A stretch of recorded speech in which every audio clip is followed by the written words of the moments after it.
Guatemala es un país que tiene una población eh, cercana o alrededor de la mitad de pueblos indígenas, básicamente mayas. También hay una población xinca y garífuna de origen africano. Los pueblos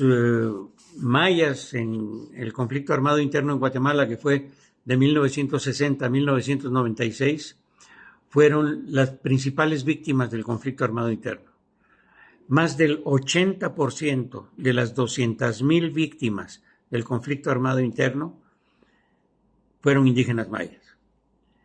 La situación de los indígenas no mejoró a partir de la firma de los acuerdos de paz en el 96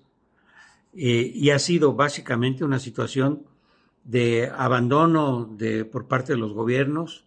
de falta de proyectos específicos para apoyar su desarrollo, falta de comunicación, falta de centros educativos, falta de centros de salud, pero además también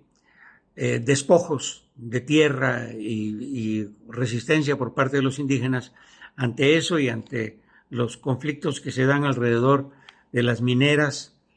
de los proyectos hidroeléctricos, que son proyectos privados que privatizan el agua de las comunidades sin darles ningún beneficio, a veces ni siquiera la electricidad misma. Y frente a eso ha habido una represión puntual frente a los movimientos de resistencia que se han dado en Guatemala en los últimos años después de la firma de la paz.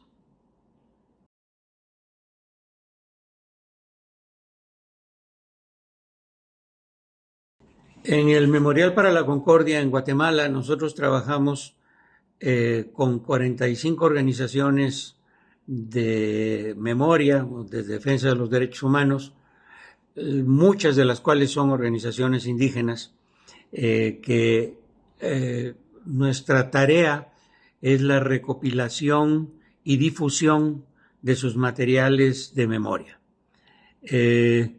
Los sitios de memoria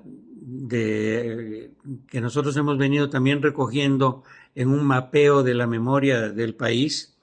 en algunos casos están a cargo de las comunidades, en otros casos familias de víctimas, en otros casos están abandonados, y hay por todo el país estos sitios de memoria. Integrantes del RESLAC trabajan con poblaciones indígenas. Está la ODA, que es la Oficina de Derechos Humanos del Arzobispado de Guatemala.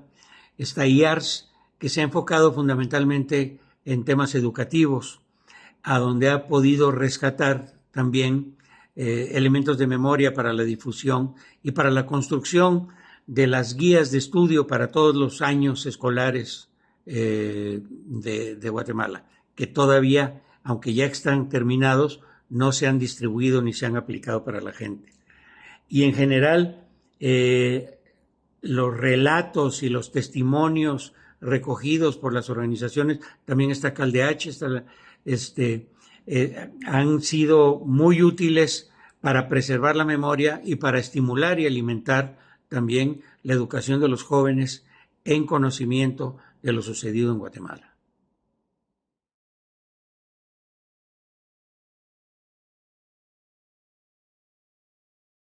Las comunidades de pueblos originarios en Guatemala están concentradas en algunas regiones del país, pero hay presencia de indígenas en la mayor parte del territorio. Su propia situación es una situación de violación de derechos humanos, de falta de oportunidades, de falta de acceso al trabajo, de explotación, de falta de educación, de falta de centros de salud. Y cuando se enfrentan para defender sus derechos de tierra, de agua, han sufrido represión, a veces por elementos del gobierno y en otras ocasiones por elementos de la seguridad de las propias empresas mineras o hidroeléctricas o fincas de palma africana, etcétera, que les quitan la tierra para dedicarla a esos cultivos. No hay en Guatemala un gobierno que tenga el interés de defender los derechos de los pueblos indígenas. Entonces, han desaparecido las instituciones creadas por los acuerdos de paz en 1996 y en realidad son las propias organizaciones y algunas organizaciones solidarias que los ayudan a defenderse, pero en realidad están muy vulnerables a los abusos de los empresarios y cuando se trata de temas políticos,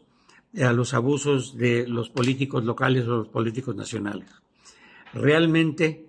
no hay una acción o una filosofía o una política de defensa de los derechos humanos de los indígenas en Guatemala por parte del gobierno.